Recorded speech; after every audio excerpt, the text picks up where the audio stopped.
I dropped a bowling pin on my foot. And I did go to the podiatry clinic at the VA, and I was told, yeah, I bet that hurts. It's probably bruised. Go home and come back when it really hurts.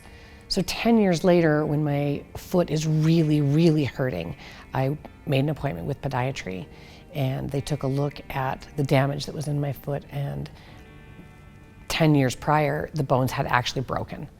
And so for 10 years, they'd been cutting away at tendons and ligaments, and they tried some other options so I wouldn't have any amputation. But in the end, 4 years ago, I did have to have part of my left foot amputated. It was after the amputation that pain started, but I didn't realize it was chronic pain at the time. I was hoping it was just healing pain, phantom pain.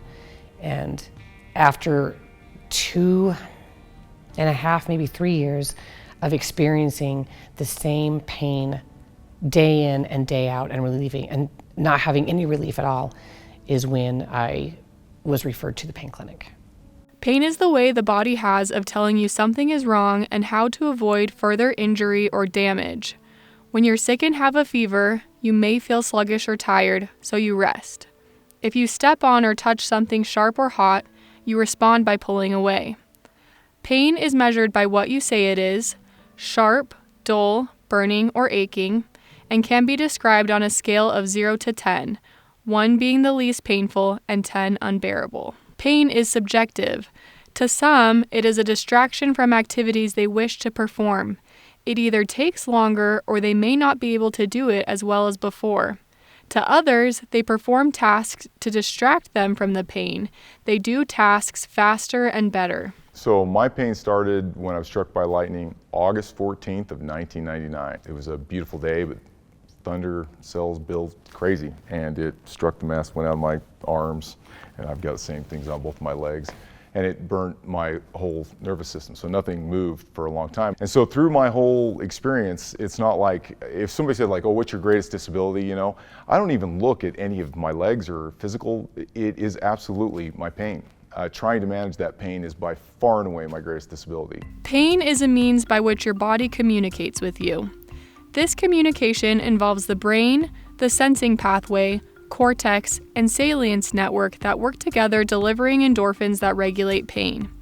A simple way of explaining what is really happening is that this is how communication about pain travels through your body. It's a superhighway where your body's messengers, neurons, with specific duties bring different messages and chemicals to that given part of the body that isn't feeling so great or that has experienced some type of trauma. An example of this is when your hand gets burned. The receptors in your hand send messengers up saying, hey, I just touched something hot. Those messengers fly on the superhighway in the spine where other messengers are waiting. One messenger goes to the brain to tell it what's going on, while the other messenger runs back to the receptors or muscles and says, hey, you need to pull away before you really hurt yourself. As soon as I came out of my coma with the lightning, immediately I was on all these heavy doses, and they weren't even enough. And so back then, this is in 1999, the answer was, well, more opioids, more morphine. And so my morphine just kept getting doubled to the time where finally I had to take this stuff called modafinil to keep me awake, and this was through neurology. And it just got so far it was out of control. And finally I was able to keep it. I did not want to raise it anymore because I was just basically completely just in a daze the whole day. I really couldn't really do that much. There are several medications that we use to treat pain, including anti-inflammatories, topical therapies, muscle relaxers, and medications that are used to treat neuropathic pain. Among some of the most common are opioids, which are powerful medications that work by binding to opioid receptors in the brain and spinal cord. Opioids are often used to treat acute pain, such as pain related to an illness or an injury, and can also be used for chronic pain, such as pain related to cancer or other conditions. Opioids come in several formulations, including pills, patches, and injections. Opioids can be very effective at treating pain. However, there are also significant risks and limitations associated with them that need to be considered. One thing that patients often don't know is that opioid receptors can adapt, often in a short amount of time, to expect opioids. So when a patient doesn't take opioids, their body can experience symptoms of withdrawal. Withdrawal is very uncomfortable, and often people confuse this discomfort for thinking that the opioids were actually working. Because of these limitations, healthcare professionals will often recommend other strategies for treating pain, including non-opioid medications, physical therapy, and cognitive behavioral therapy. So when I had my first visit with the pain management clinic, it was completely different because, with neurology, it was just medication. And it's not their fault. They're not, for pain specifically. They're just trying to handle the nervous system. Like I said, it burnt my whole nervous system. So they'd come in there, they'd focus on it, and they're about like, okay, we block these receptors. But going to the pain management clinic, they were like, look, pain is more complex than we ever thought. It's just not about blocking, receptors.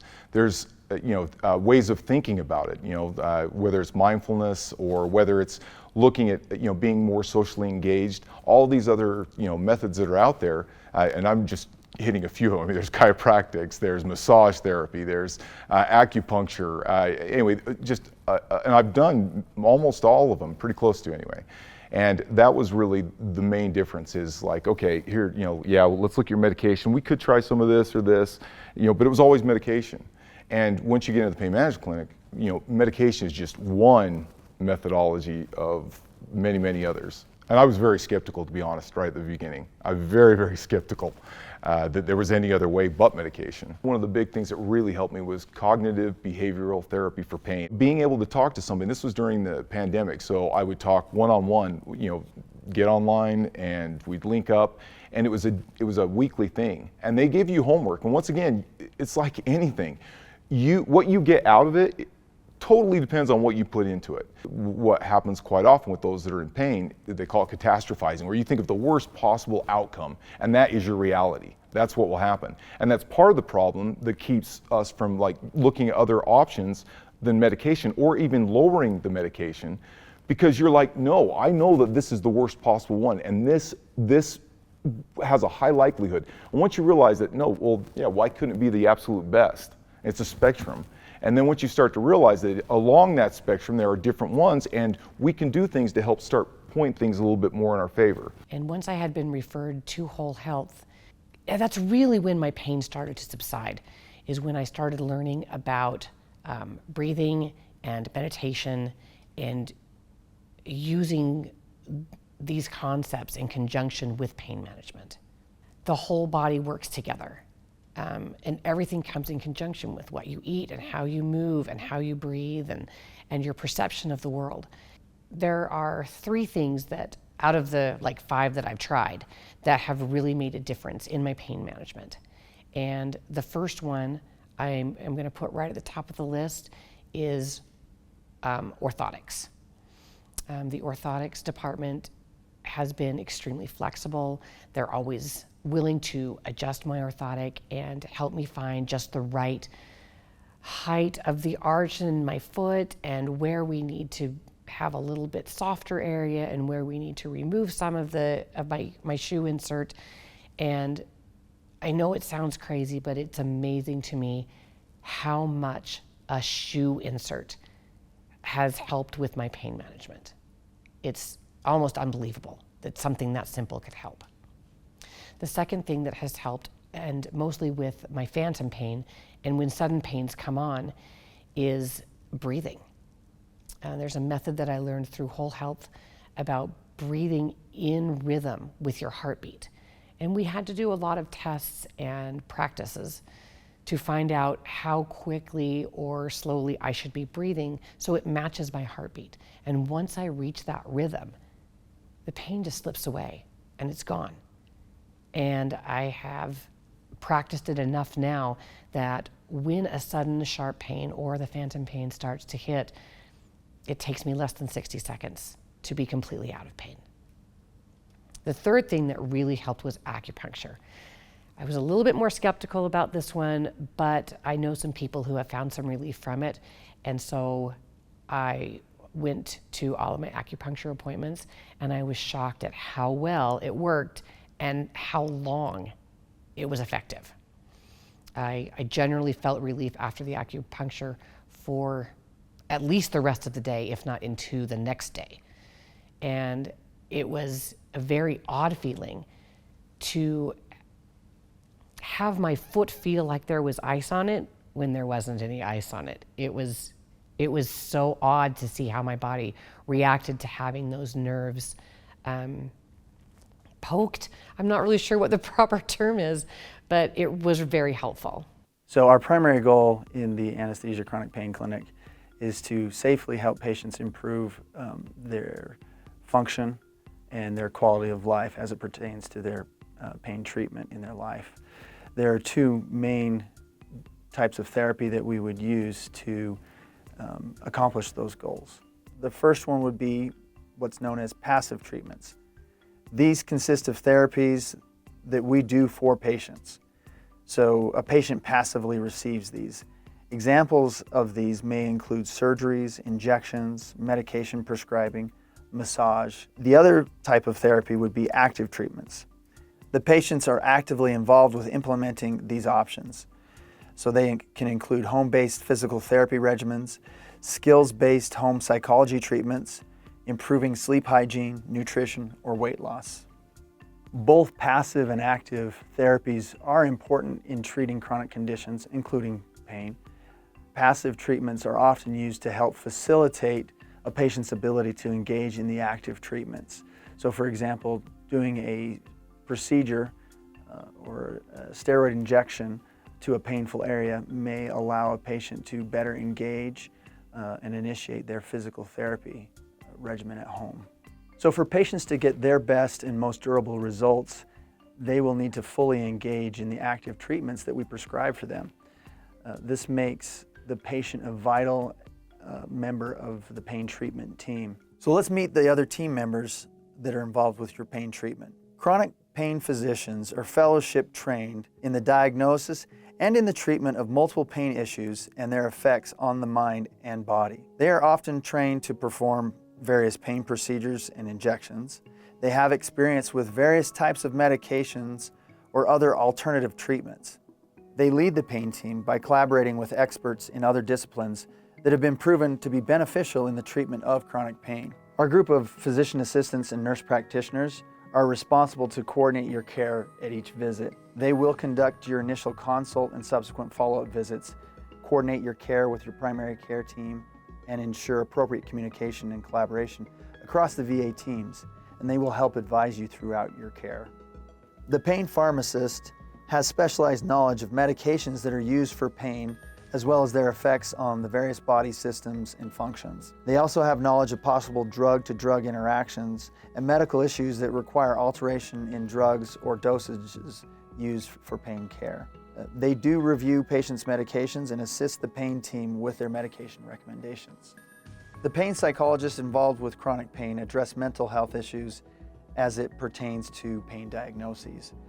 They look for mental health issues which may be made worse by pain or which may worsen pain. They assist patients in developing healthy coping mechanisms to deal with the wear and tear of chronic pain on emotional well-being. Our pain coach assists veterans in identifying what's most important to them as patients. The veteran is empowered to identify activities that will help achieve their goals. Our chronic pain nurses are available for patient concerns through phone and secure messaging. They can answer questions regarding care plans, appointments, orders, or prescriptions that have been placed by the providers.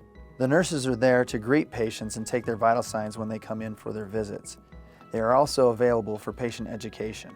I don't know where my life would necessarily be without meeting the Pain Management Clinic, meeting some of the providers that have helped me. It used to be like when I would go to bed, it was medication. That's what I would think about, and then the first thing I think about when I wake up, medication. It just started to rule my life. It was just everything that I thought about, and it starts to dictate everything. I'm constantly focusing on thinking about my legs. Oh gosh, do they hurt? Do they hurt?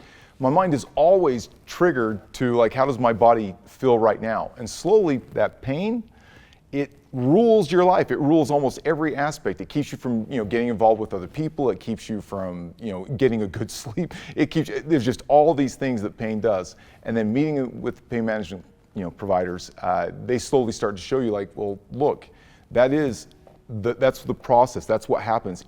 Pain will slowly over time just drive you into that hole. And if you're not being active in looking at ways of getting yourself out of there, you'll stay in that hole, and that's a dark, dark place.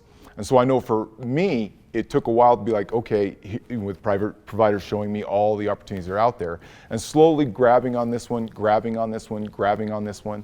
And for sure, that counselor that I met with, that, you know, it was like I want to say 3 to 4 month process where each week I would meet with her and slowly taking myself out of this place and getting me to where I finally see that, whoa, there's a whole other part of, you know, of life. That was probably the greatest thing that happened to me with, you know, through the pain management clinic.